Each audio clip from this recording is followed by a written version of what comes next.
Yo, what's going on, everybody? Ty here. Today I'm going to do a walk around of my 2015 Q50.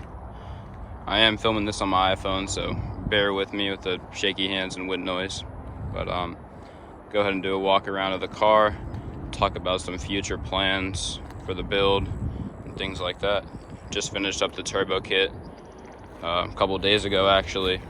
So do a walk around here and tell you guys what it all entails. Alright, so go ahead and start up front here, top side. I am running a bit of a different setup. So about 5 months ago I was running your typical full bolt-on tune setup. So I do have the upper and lower ported manifolds, as well as down here got the long tube headers, if you can see those. I believe those are from Speed Zone Performance. And yep, a couple months later I decided that I wanted to go boost, so here we are now, and I'll go ahead and get into that. Starting off up front here, we got the CX Racing intercooler, and leading to that, all of my cold side piping and couplers are straight from Amazon. This entire kit was done by a good buddy of mine. Did all the fabrication, all the pie cuts, welding, everything himself. So super happy with how it came out, and props to my man. So this kit isn't going to be one that you can, go online and buy, but it is fully custom. Still will give you a good idea of how you can do it on your own. Starting off, just for maintenance, we've got our Z1 coil packs, and underneath those we've got OEM GTR plugs. Gonna need those for any boosted application for the most part. For fueling, I did go with the IDX 1050 injectors. Pretty typical for any boosted VQ. They hold great power, and the PCV setup isn't permanent by any means, but just running your cheap and easy PCV delete right now. Eventually I will be getting a catch can coolant setup up front here, and yeah, I think that about covers it up front. Go ahead and get to the rear. Alright, hopping into the back here, I'll go ahead and go over the wheel and tire setup for you guys.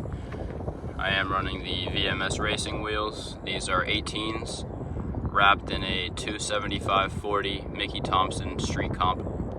Great wheels and tires. They hook and book.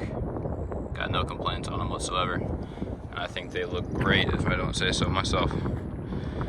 Up front, just running your OEM Red Sport wheels. These are 19 by 9.5. Wrapped in a 245 Firestone, nothing crazy up front. The whole car is lowered on BC coils. They're, in my opinion, the best coils you can get for this car. Absolutely love them. And yeah, we'll jump into the interesting part here. Alright, hopping into the rear. We'll go ahead and get the party started. Running your Gretty muffler back here. And then this is where it gets interesting. See if I can get a good angle down here. Yep, there it is. So rear mount turbo setup, running a Comp 6875 air-cooled turbo.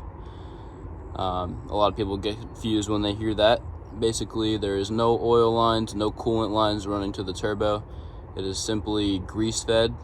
Comp turbo has a super technological grease that keeps it cool, and since it's in the back of the car, not getting heat soaked, it does last. Survived the dyno, surviving my poles. It sounds great, runs great, absolutely love it. No complaints whatsoever. Attached to that, I do have the Turbo Smart wastegate, the Hypergate. And on the other side of the turbo there, just a filter with a nice hydro shield on it, just to keep it safe from the rain here in Florida. And then you can see under there, you got the cold side and hot side piping running straight to the front of the car. Again, this is all custom. The exhaust setup here looks great in my opinion. I think that's about it back there. Go ahead and take you guys inside here.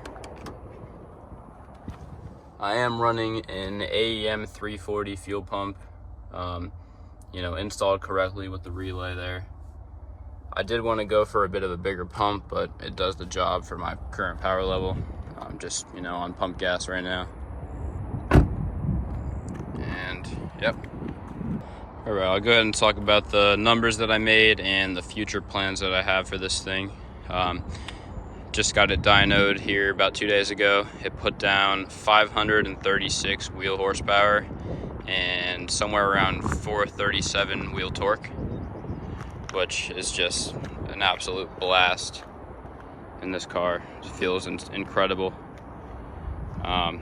So I'm gonna stay at this power level for a good while, as long as I can at least.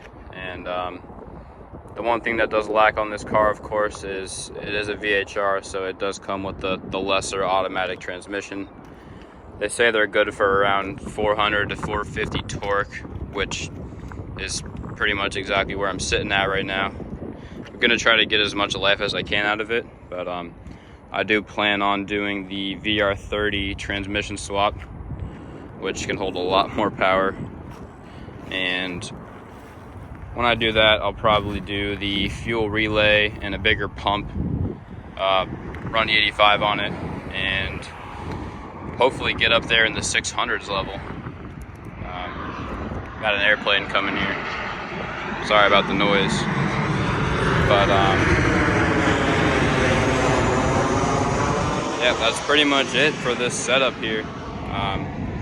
I'll go ahead and throw in some poles and the dyno, and yeah, if you like what you see, stay tuned. I'll be posting a lot more content with this thing, and yeah, I appreciate you guys for watching.